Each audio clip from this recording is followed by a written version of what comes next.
Some doors should never be opened, especially on rainy nights. Welcome back. Before we begin tonight's story, let me know where you're listening from and what time it is in your part of the world. Now, let's begin. It was the kind of rain that never truly stopped. Not heavy enough to flood the roads, not light enough to ignore, just a steady rhythm that had covered Pine Hollow County for nearly 3 days. By the evening of October 17th, the highway was almost empty. Most drivers had already found somewhere to spend the night before the storm grew worse. Daniel Harper had no such plan. At 34, he had spent nearly 6 years traveling between forgotten towns, photographing abandoned buildings for small historical magazines, old schools, empty churches, long-forgotten farms, places that most people passed without a second glance. He enjoyed the silence, or at least he believed he did. His truck rolled through the rain, headlights cutting across the wet pavement as endless forests stretched on both sides of the highway. The nearest town was still another 20 miles away. Then his fuel light came on. Daniel sighed. He remembered passing a weathered sign nearly 15 minutes earlier. Blackridge Motel, gas vacancy. It hadn't looked inviting, but it had looked open. Turning the truck around, he followed the narrow road back through the forest. The rain seemed louder beneath the trees. Branches leaned over the cracked pavement, hiding most of the sky. His GPS lost signal less than a mile into the woods.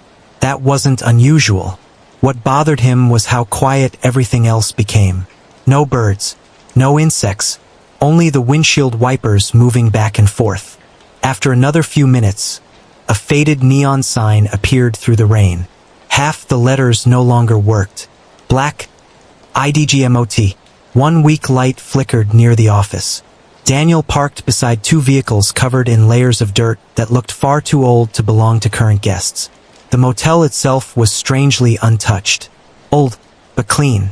Every curtain was closed, every window dark. As he stepped outside, the cold rain immediately soaked his jacket. The office door opened before he could knock. An elderly woman stood inside. She looked to be somewhere in her 70s. Her gray hair was tied neatly behind her head. Her expression remained calm. "You've come a long way," she said quietly. Daniel smiled politely. "I just need gas. Maybe a room for the night." The woman looked toward the empty parking lot before answering. "You'll want the room." Her voice carried no emotion, almost as if she already knew he wasn't leaving tonight. Inside, the office smelled faintly of old wood and damp paper. A grandfather clock ticked slowly against one wall. Beside it hung dozens of framed photographs. Families, travelers, hunters. Every picture looked decades old. Daniel noticed something unusual. Every single person was smiling. Yet each photograph had been taken in front of the motel, exactly where he had parked. "You run this place alone?" he asked. The woman nodded. "My husband did once." She paused. "People still ask about him."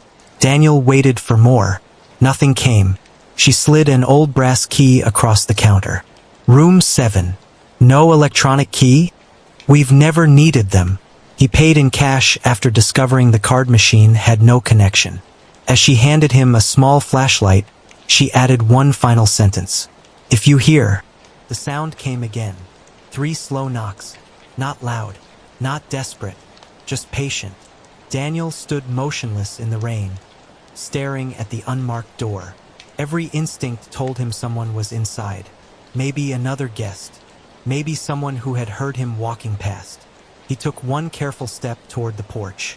Then another. The old wooden boards groaned beneath his boots. He stopped only a few feet from the door. "Hello?" he called. No answer. Only rain tapping softly against the roof. He raised his flashlight and pointed it toward the weathered handle.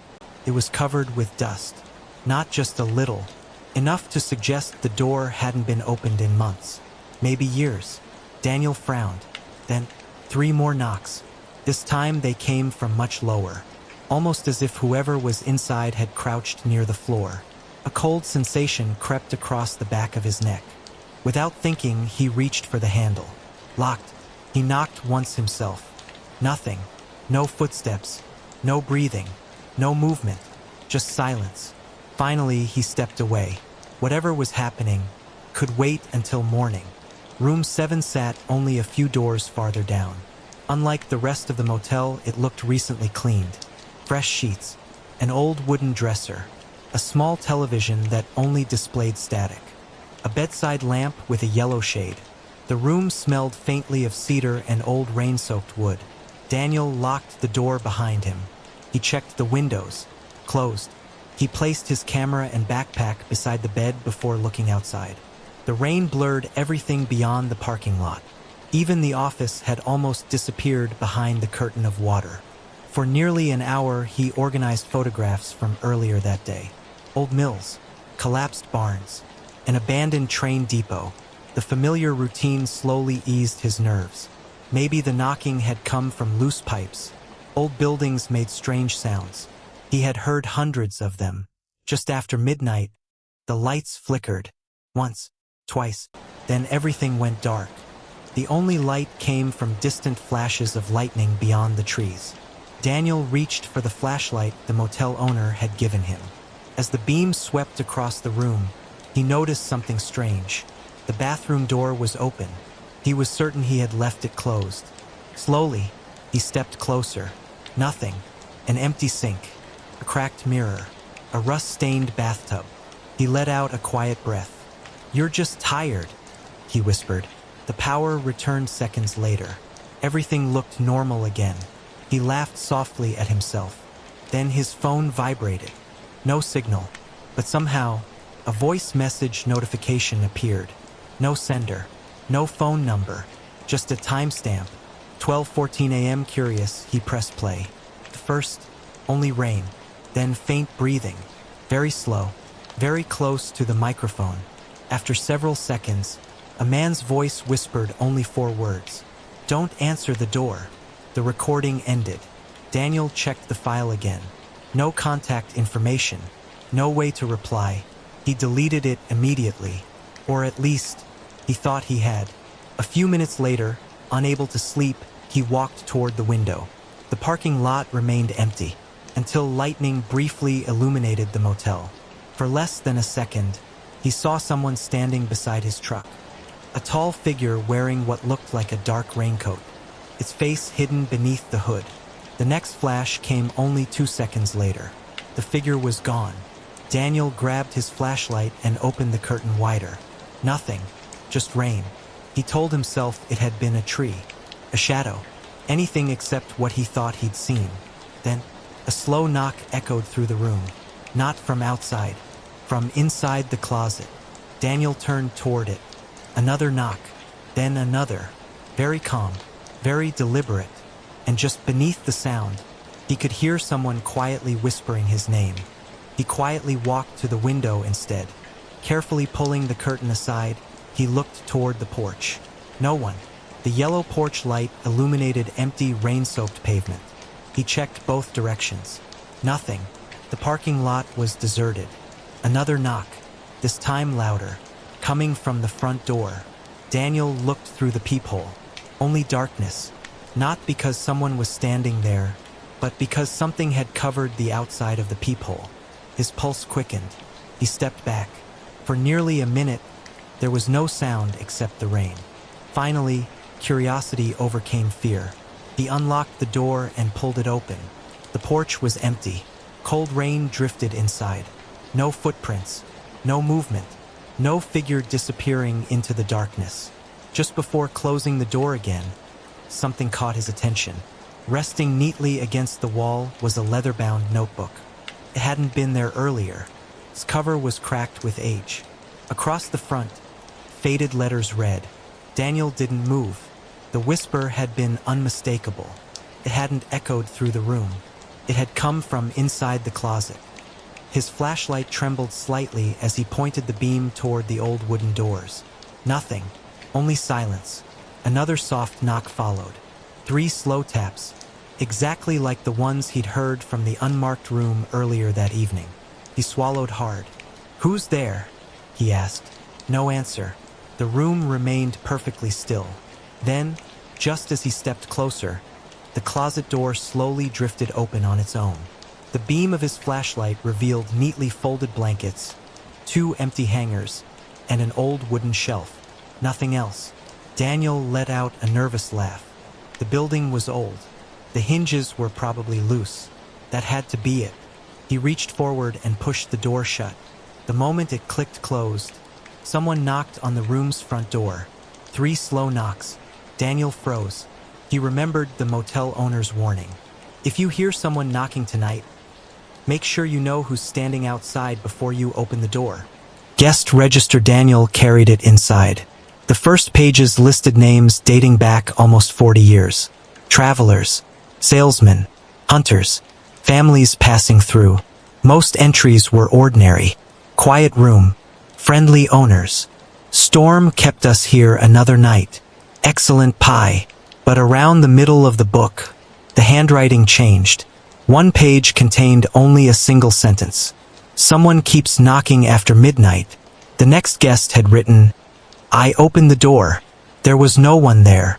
Another entry, written months later, read, Whatever lives here only wants to be invited inside. Daniel frowned. He flipped forward several more pages. The entries became increasingly unsettling. The woman at the office says room 8 has been empty for years. I heard children laughing behind the walls. Do not answer anyone calling your name. The final written page had no signature. Only today's date, October 17th. The same date. Beneath it, 5 words. You're reading this too late. A sudden gust slammed the bathroom door shut. Daniel nearly dropped the notebook. At that exact moment, the room's telephone rang. The sharp sound shattered the silence. Guest register. Daniel carried it inside. The first pages listed names dating back almost 40 years. Travelers, salesmen, hunters, families passing through. Most entries were ordinary. Quiet room, friendly owners. Storm kept us here another night. Excellent pie.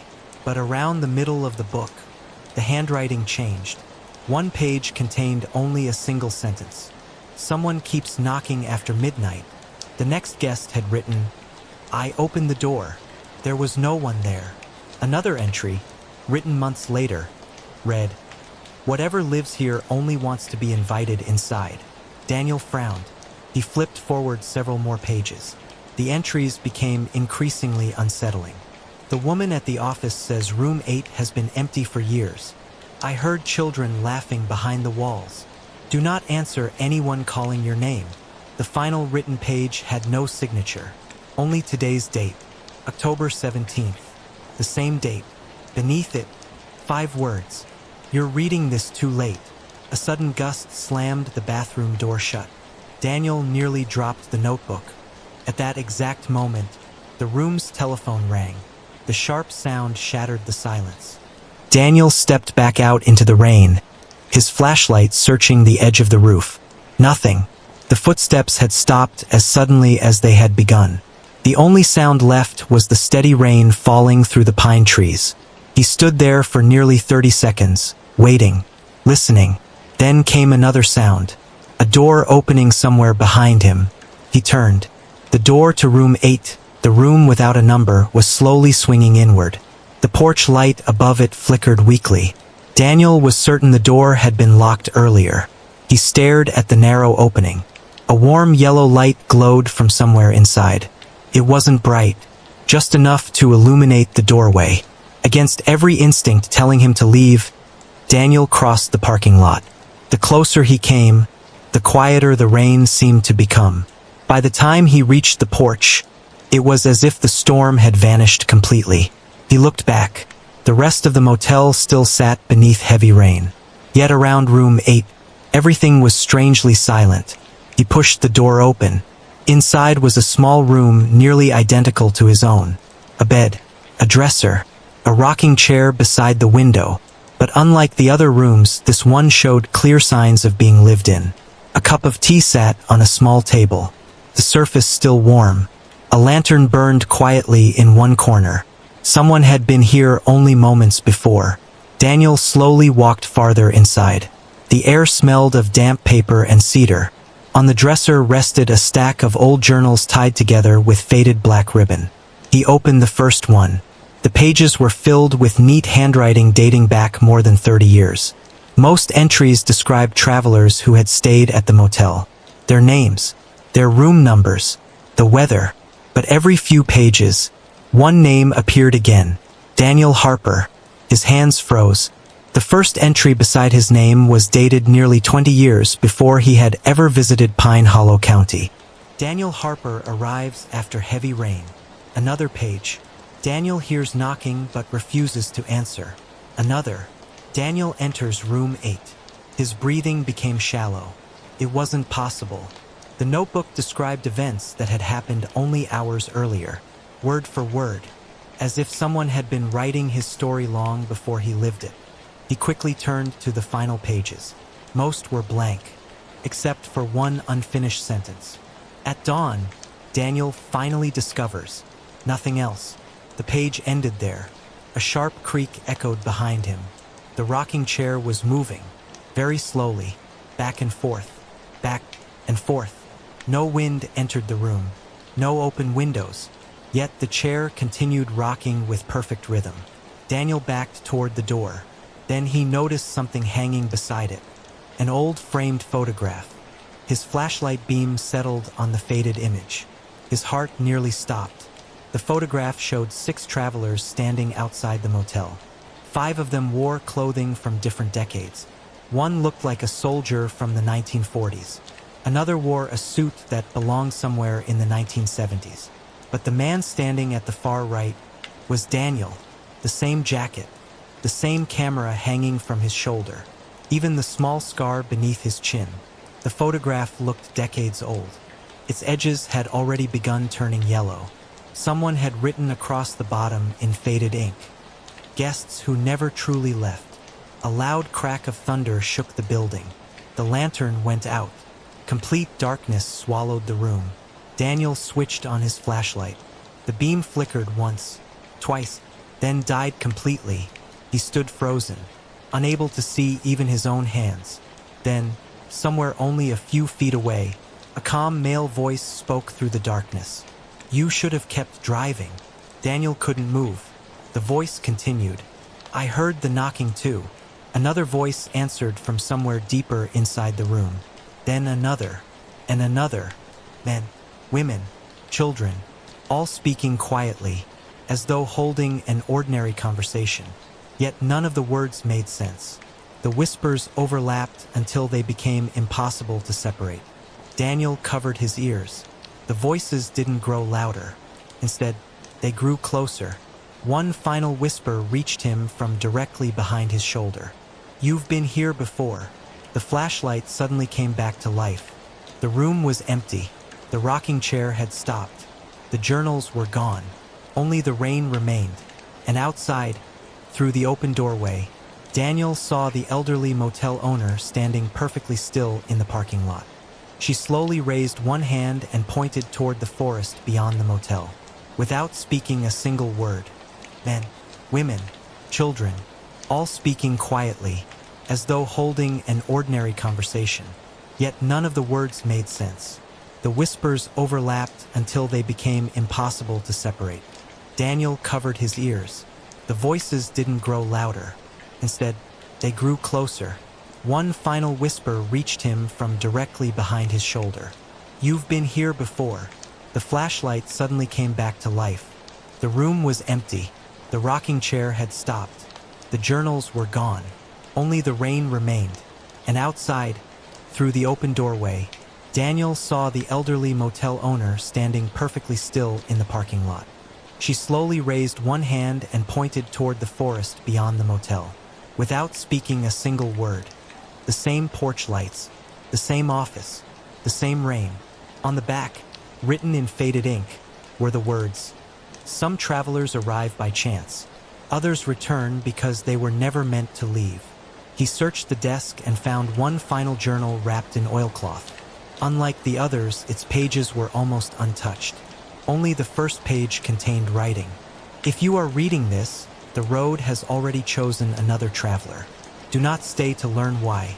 Leave before sunrise, and never follow the rain back to this place. Nothing else. No signature. No explanation. Just those final words. Daniel closed the journal and hurried back toward the surface. The first light of dawn was beginning to brighten the sky. The rain had finally stopped. He ran to the motel parking lot. It was empty. No office. No glowing sign. No rooms. No room 7. No room 8. Only an overgrown concrete foundation, cracked by tree roots and covered in weeds. His truck stood alone beside the abandoned lot. Confused, Daniel searched for any sign that the motel had ever existed. There was none. Later that morning, he reached the nearest town and asked an elderly mechanic about Blackridge Motel. The man looked at him for a long moment before answering. There hasn't been a motel on that road for almost 30 years. He explained that a fire had destroyed the building during a violent storm. No official cause had ever been found. Some believed the owners escaped. Others insisted they had disappeared without a trace. The county records listed the property as abandoned ever since. Daniel never returned. He never published the photographs from that night. In fact, when he reviewed his camera, every image taken after entering the forest had disappeared. Every one, except the last. It showed the empty foundation where the motel should have been. Standing in the center of the ruins was the elderly woman. Beside her stood 6 silent figures. One of them looked directly into the camera. It was Daniel. The timestamp on the photograph was impossible. It had been taken exactly 20 years before he was born. To this day, travelers occasionally mention seeing a faded neon sign deep within the pines during heavy rain. Some say they even find a warm room waiting for them at the end of the road. But by morning, the motel is always gone. And if you ever hear 3 slow knocks on your door during a rainy night, you may want to remember the old woman's warning. Before you open it, make absolutely certain someone is really standing outside. If you enjoyed tonight's story, don't forget to like this video and subscribe to the Silent Stories for more original horror tales every week.